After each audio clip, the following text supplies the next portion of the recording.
Hello people, अस्सलाम वालेकुम। आज इस वीडियो में जिस चीज़ को हम लोग कवर करेंगे दैट विल बी सीवीएस की मार्किंग। सीवीएस का मॉड्यूल ब्लड के मॉड्यूल के साथ इकट्ठे आता है प्रॉफ के अंदर।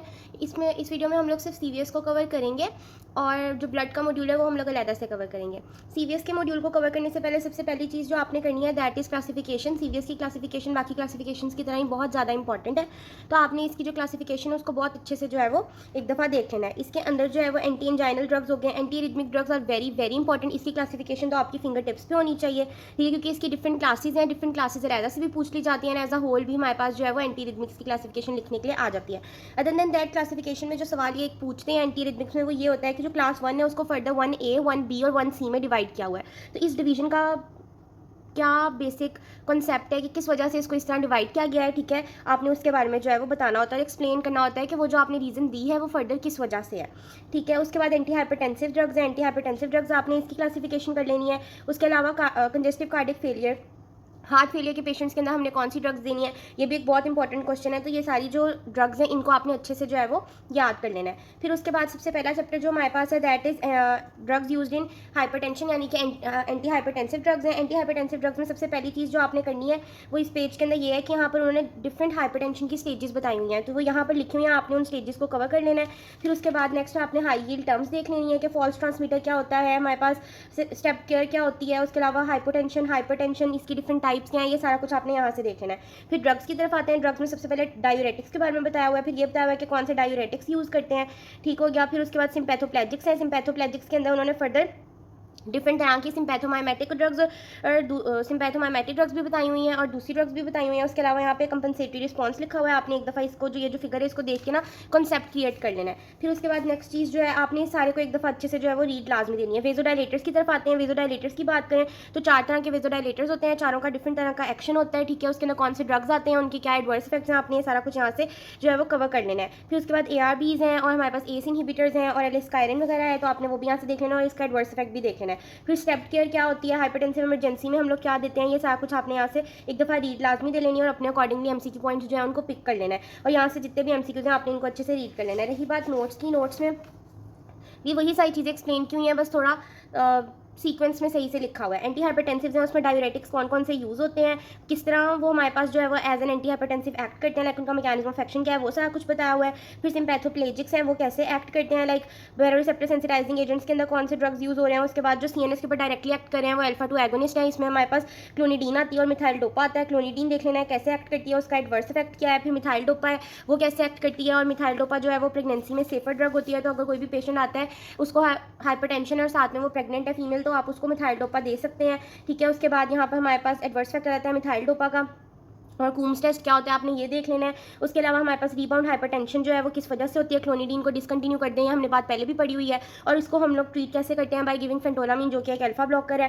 फिर उसके बाद नेक्स्ट हमारे पास गैंग्लियन ब्लॉकिंग ड्रग्स हैं, इनको भी आपने देख लेना है, लेकिन ये अब ऑब्सोलीट हो चुकी हैं ये वाली बातें। यहाँ पर हमारे पास फॉल्स ट्रांसमीटर के बारे में बताया हुआ है, ऑक्टोपामीन के बारे में बताया हुआ है, और यहाँ पर MAOs के बारे में एक्सप्लेन किया हुआ है, जिसको हम लोग बाद में CNS में एंटी डिप्रेशन के चैप्टर में फर्दर डिटेल में जो है वो डिस्कस करेंगे। फिर हमारे पास एड्रीनो रिसेप्टर ब्लॉकर्स हैं, इसके अंदर हमारे पास इन्होंने 3 तरह के बताए हुए हैं, अल्फा 1 सेलेक्टिव बताया है, बीटा 1 सेलेक्टिव बताया और अल्फा बीटा ब्लॉकर्स दोनों बताए हुए हैं, कैसे एक्ट करते हैं, ठीक है, वो सारा कुछ बताया हुआ है। फिर यहाँ पर एक एक्स्ट्रा पॉइंट ये बताया हुआ है कि नबीवोलोल जो कि एक बीटा ब्लॉकर है वो हमारे पास डिफरेंटली एक्ट करता है as compare to other beta blockers, क्योंकि ये जो है ये हमारे पास वेजोडाइलेशन करवाता है बाय रिलीजिंग NO यानी कि नाइट्रिक ऑक्साइड। फिर वेजोडाइलेटर्स आते हैं, जैसे कि मैंने पहले भी कहा कि वेजोडाइलेटर्स 4 तरह के होते हैं, 4 डिफरेंट तरह के मैकेनिज्म्स के थ्रू ये एक्ट करते हैं, और जिन मैकेनिज्म्स के थ्रू एक्ट करते हैं उसी बेसिस पे इनकी जो है वो हम लोग क्लासिफिकेशन भी कर देते हैं। फिर हर ड्रग की जो है वो अपनी अलग एडवर्स इफेक्ट्स हैं और अपना अलग सिग्निफिकेंस है, तो आपने वो सारी चीज़ें देख लेनी है। जैसे कि स्पेसिफिकली अगर बात करूँ तो हमारे पास जो कैल्शियम चैनल ब्लॉकर्स हैं उसमें विरापामिल कॉन्स्टिपेशन करवाता है, फर्स्ट डिग्री AV ब्लॉक करवाता है। अगर हम लोग हाइड्रेलाजीन की बात करें तो ये हमारे पास लूपस एरिथेमेटोसिस करवाता है। इस तरह के छोटे छोटे पॉइंट्स हैं जो आपने जो है वो कवर कर लेने हैं। फिर उसके बाद हमारे पास एंजियोटेंसिन एंटागोनिस्ट आ जाते हैं, इसके अंदर ARBs आ जाते हैं, ACE इनहिबिटर्स आ जाते हैं और हमारे पास रेनिन इनहिबिटर्स आ जाते हैं, ठीक है। इसके अंदर जो ACE इनहिबिटर्स और ARBs हैं इन दोनों में आपको डिफरेंस आता होना चाहिए। दूसरा आपको पता होना चाहिए कि ACE इनहिबिटर्स के एडवर्स इफेक्ट्स क्या हैं और ये कहाँ पे कॉन्ट्रा इंडिकेटेड होता है। ये जो ACE इनहिबिटर का एडवर्स इफेक्ट है कफ वाला, ये एज एन MCQ पहले प्रॉफ में आ चुका है, तो ये अक्सर पूछा जाता है, तो आपने इसको अच्छे से देख लेना है। उसके अलावा इसको हम लोग प्रेग्नेंट फीमेल में इसलिए नहीं देते क्योंकि ये हमारे पास फीटल रीनल टॉक्सिसिटी करवाता है। सेम गोज फॉर ARBs यानी कि एंजियोटेंसिन एंटागोनिस्ट जो होते हैं तीनों तरह की हमारे पास प्रेग्नेंट फीमेल्स के अंदर कॉन्ट्रा इंडिकेटेड होते हैं। फिर उसके बाद इस पेज के ऊपर जो चीज़ उन्होंने बताई हुई है दैट इज़ कि अगर एक पेशेंट है उसको हाइपरटेंशन और हाइपरटेंशन के साथ उसको कोई और डिजीज़ भी है तो आप कौन सी ड्रग प्रेफर करेंगे। यूजुअली सिनेरियो ऐसे ही बन के आता है और आपने उसी बेसिस पे जो है वो आंसर देना होता है। ये वाली जो मैंने यहाँ पे बात लिखी है ये सारा आपको एक फिगर मिल जाएगी लिपिन-कॉर्ड के एंटी हाइपरटेंसिव वाले चैप्टर में, तो आपने वहाँ से देख लेना। उसमें एक्जैक्टली इसी तरह लिखा हुआ है कि हाइपरटेंशन प्लस अदर डिजीजेज और उसका ट्रीटमेंट क्या है। ठीक है, लाइक पहले जैसे मैंने बात की कि अगर कोई प्रेग्नेंट फीमेल है तो उसको हाइपरटेंशन भी है तो आप कौन सी ड्रग देंगे, मिथाइल डोपा देंगे। अगर कोई पेशेंट है, ठीक है, उसको मेलिग्नेंट हाइपरटेंशन है तो उसको आप नाइट्रोप्रोसाइड और लबीटोलोल देंगे। अगर एक पेशेंट है वो हाइपरटेंसिव और साथ में उसको डायबिटीज मेलाइटिस है तो आप उसको एस इनहिबिटर्स देंगे। तो ये चीज़ें आपने वहाँ से कवर कर लेनी है। अदर देन दैट जो एक छोटी बहुत इंपॉर्टेंट बात है जो कि काफ़ी ज़्यादा पूछ ली जाती है वाइवा में भी और एमसीक्यूज में भी, वो ये है कि रेशियल डिफरेंस क्या है एंटी हाइपरटेंसिव ड्रग्स का। जो ब्लैक पीपल है उसके अंदर डायरेटिक्स और कैल्शियम चैनल ब्लॉकर्स को ज़्यादा यूज़ किया जाता है as compare to beta blockers and ACE inhibitors, जबकि जो चाइनीज़ लोग हैं उनके अंदर जो है वो हम लोग बीटा ब्लॉकर्स को ज़्यादा यूज़ करते हैं, यानी कि एशियंस में बीटा ब्लॉकर ज़्यादा यूज़ किए जाते हैं।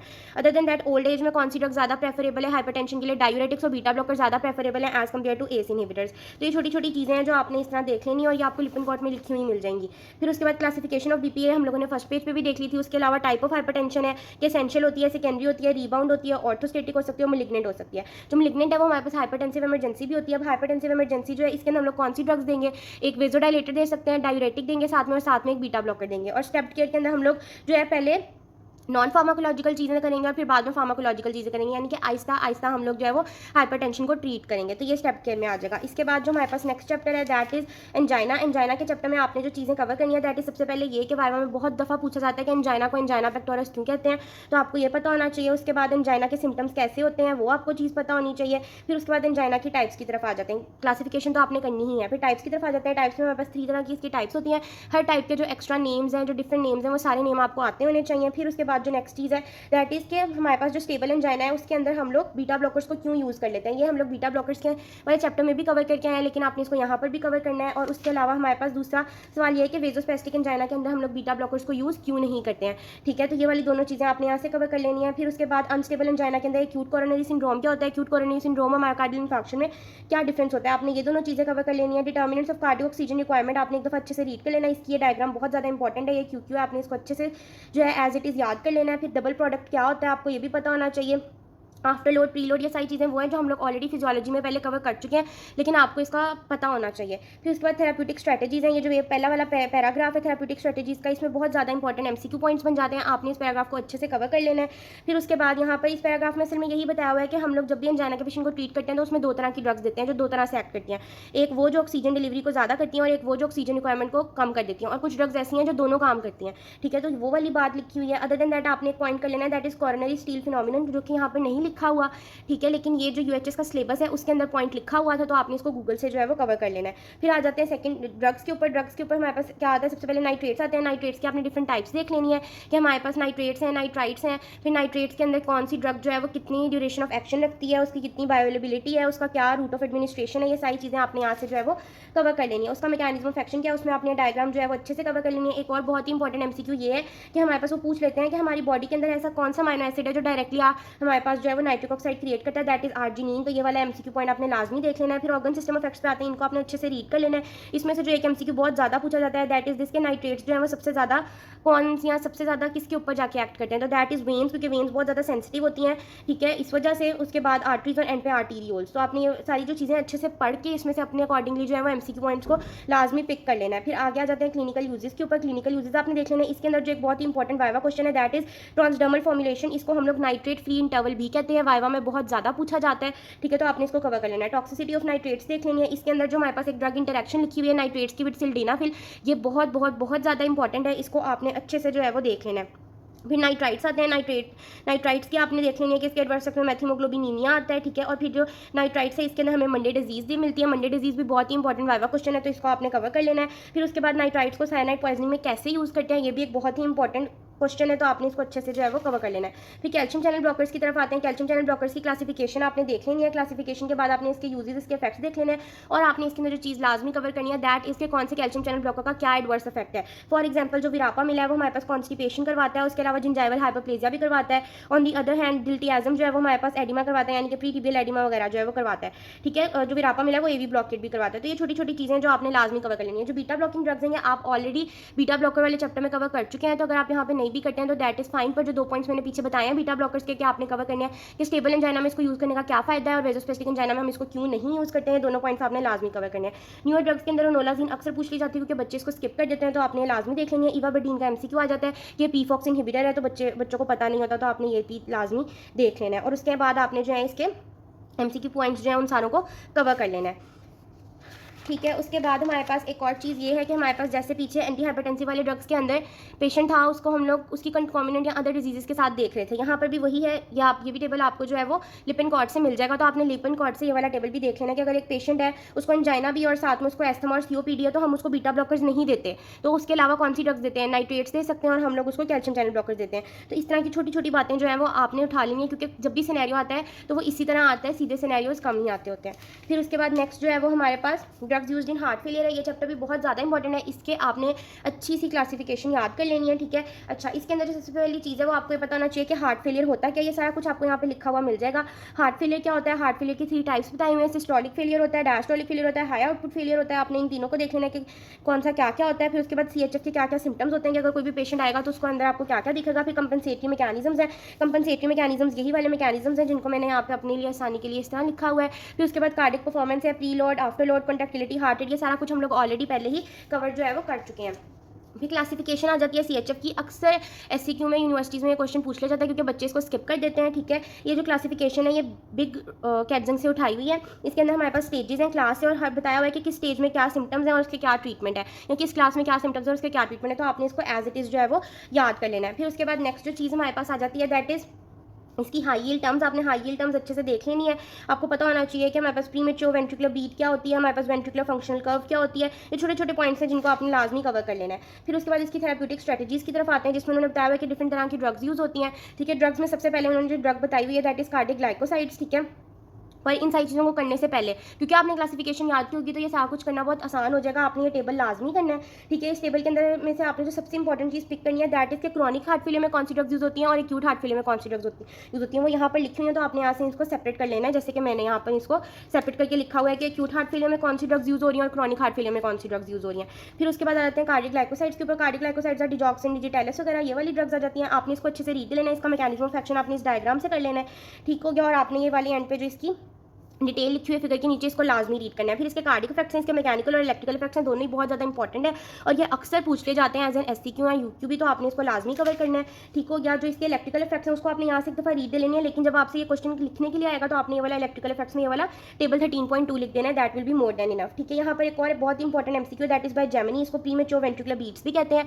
आपने वाला पॉइंट भी अच्छे से देख लेना है, ये MCQ पॉइंट है और कभी कभी वाइवा में भी पूछ लिया जाता है। फिर इसके क्लिनिकल यूजेस हैं, आपने क्लिनिकल यूजेस देख लेने के हार्ट फेलियर में यूज़ करते हैं, फिब्रिलेशंस में, एट्रियल फ्लटर वगैरह में इसको यूज़ करते हैं। फिर इसकी इंटरेक्शंस है, इसकी क्विनिडीन के साथ क्या इंटरेक्शन है, लूप डाययूरेटिक्स, थायराइड डाययूरेटिक्स के साथ क्या इंटरेक्शंस है, और जब डिजिटैलिस की टॉक्सिसिटी हो जाती है तो वो किन केसेस में होती है और किन केसेस में नहीं होती है। यानी कि इसका जो आइंस के साथ इफेक्ट है ना, कि किस केस के अंदर हमारे पास डिजॉक्सिन की टॉक्सिसिटी होगी और किस केस में नहीं होगी, दैट इज़ ये वाला पॉइंट। कि अगर हमारे पास कोई पेशेंट है उसको हाइपोकनीमिया है, हाइपरकैल्सीमिया है या हाइपोमैग्नीसीमिया है तो डिजॉक्सिन की टॉक्सिसिटी होगी। और अगर किसी पेशेंट को हाइपरकनीमिया है, हाइपरमैग्नीसीमिया है और हाइपोकैल्सीमिया है तो उसकी डिजॉक्सिन की टॉक्सिसिटी नहीं होगी। फिर उसके बाद हमारे पास नेक्स्ट यहाँ डिजिटैलिस की टॉक्सिसिटी नहीं होगी। फिर उसके बाद करेक्शन बताई हुई है कि हम लोग इस चीज़ को कैसे करेक्ट कर सकते हैं, और अगर डिजॉक्सिन की टॉक्सिसिटी हो गई है तो हम उसको पेशेंट को क्या देंगे, हम उसको फैब फ्रेगमेंट्स देंगे, ठीक है, यहाँ जिसको हम लोग डिजॉक्सिन एंटीबॉडीज़ भी कहते हैं। फिर हमारे पास बाकी ड्रग्स आ जाती हैं जो हम लोग यूज़ करते हैं। कार्डिक ग्लाइकोसाइड्स को पहले इसलिए इन्होंने एक्सप्लेन किया था क्योंकि ये कहीं और हमने नहीं पढ़ी हुई, जबकि बाकी ड्रग्स हम लोग पीछे से पढ़ते आ रहे हैं। लेकिन इसका मतलब ये बिल्कुल नहीं है कि cardiac glycosides first line of drugs है। First line of drugs for CHF is diuretics, ठीक है। डायूरेटिक्स में loop diuretics and thiazide diuretics, इसमें आपने ये वाले पॉइंट्स पिक करने हैं, या पोटेशियम स्पेयरिंग डायूरेटिक्स, इसमें आपने ये वाले पॉइंट्स पिक करने हैं कि कौन सा जो है वो हमारे पास मोर्टेलिटी को रिड्यूस करता है। ये बहुत ही इंपॉर्टेंट MCQ पॉइंट है, आपने इसको लाजमी देख लेना है। फिर ये वाला भी एक पॉइंट देख लें कि कौन सी जो ड्रग है वो हमारे पास टाइप 2 डायबिटीज़ के पेशेंट के अंदर जिनको CHF का भी प्रॉब्लम हो उसमें अप्रूव की गई है। ये छोटे छोटे पॉइंट्स हैं जो बहुत ज़्यादा मैटर करते हैं आपके प्रॉफ के पॉइंट ऑफ व्यू से। एंजियोटेंसिन एंटागोनिस्ट है, ये भी मोर्बिडिटी और मोर्टेलिटी को रिड्यूस करते हैं, ठीक है। इनको हम लोग डायूरेटिक्स के साथ जो है वो यूज़ करते हैं फॉर CHF। ये छोटे छोटे पॉइंट्स बीटा एगोनिस्ट एगोनिस्ट हैं, इसके अंदर डोब्यूटामीन है, डोपामीन है, इनको हम लोग CHF के अंदर यूज़ करते हैं। फिर हमारे पास बीटा एड्रीनोसेप्टाइन एंटागोनिस्ट हैं, ये हम लोगों ने पीछे पहले भी पढ़ा है कि कौन से 3 बीटा ब्लॉकर्स हैं जो हम लोग CHF में यूज़ करते हैं और उनकी वजह क्या है कि हम लोग क्यों यूज़ करते हैं। 3 बीटा ब्लॉकर्स के नाम और उनकी 2 वजह, ये आपको अच्छे से आता होना चाहिए, बहुत इंपॉर्टेंट वाइवा क्वेश्चन है। फिर फॉस्फोडाइएस्टरेज इनहिबिटर्स हैं, ये आपने देख लेने हैं, और वेजोडाइलेटर्स आपने देख लेने हैं कि अगर किसी पेशेंट को, आप वेजोडाइलेटर्स के अंदर देखने वाला पॉइंट बहुत ज़्यादा इंपॉर्टेंट है कि अगर कोई पेशेंट है उसको हमारे पास एक्यूट हार्ट फेलियर है और साथ में उसको बहुत ज़्यादा कंजेशन हो रही है, तो उसको हम लोग वेजोडाइलेटर्स देंगे, जैसे कि नाइट्रोग्लिसरीन या नाइट्रोक्रूसाइड वगैरह। तो ये वाली जो चीज़ें हैं ये छोटी छोटी आपने देख लेनी है। और फिर नॉन फार्माकोलॉजिकल थेरेपी भी देख लेनी है CHF की, और इन दी एंड आपने इसके जो है वो ड्रग्स देख लेने हैं। ठीक है, जब आप डिजिटलाइज करें तो एक क्वेश्चन आता है डिजिटलाइजेशन का। डिजिटलाइजेशन के अंदर हम लोगों ने क्या होती है, एडमिनिस्ट्रेशन होती है और डोजेज होती है डिजिटलाइज की। तो आपने देख लेना कि डिजॉक्सिन की क्या हाफ लाइफ है और डिजिटॉक्सिन की क्या हाफ लाइफ है। स्टडी स्टेट कंसंट्रेशन हम लोग पढ़ चुके हैं कि 3 to 4 हाफ लाइफ के बाद स्टडी स्टेट कंसंट्रेशन जो है वो हमारे पास अचीव हो जाती है। तो उन्होंने बता दिया कि डिजॉक्सिन की स्टडी स्टेट कंसंट्रेशन 1 वीक में अचीव हो जाती है और डिजिटॉक्सिन की जो है वो 1 मंथ में अचीव हो जाती है। और डोज भी बता दिया कि अगर डेली डोज देनी हो तो डिजॉक्सिन की कितनी देंगे और डिजिटॉक्सिन की कितनी देंगे, और रैपिड डोज भी बता दिया कि डिजॉक्सिन की कितनी होगी और डिजिटॉक्सिन की कितनी होगी। ठीक है, उसके बाद नेक्स्ट चीज़ जो है वो हमारे पास ACE इनहिबिटर्स और ARBs का डिफरेंस ये बहुत ज़्यादा इंपॉर्टेंट है और ये आपने लाजमी करना है, मैंने आपको पहले भी बताया था। अदर देन दैट इसके बाद जो बाकी 2 चैप्टर्स हैं CVS के, वो मैं नेक्स्ट वीडियो के अंदर कवर करूँगी। ठीक है, और ब्लड का मॉड्यूल जो है वो अलहदा से बनेगा, उसकी वीडियो अलहदा से बनेगी। बाकी उम्मीद है आपको अभी तक जितना भी बताया उसकी समझ आ गई होगी। अगर कोई क्वेश्चन फिर भी पूछना हो तो do ask me in the comment section. Thank you.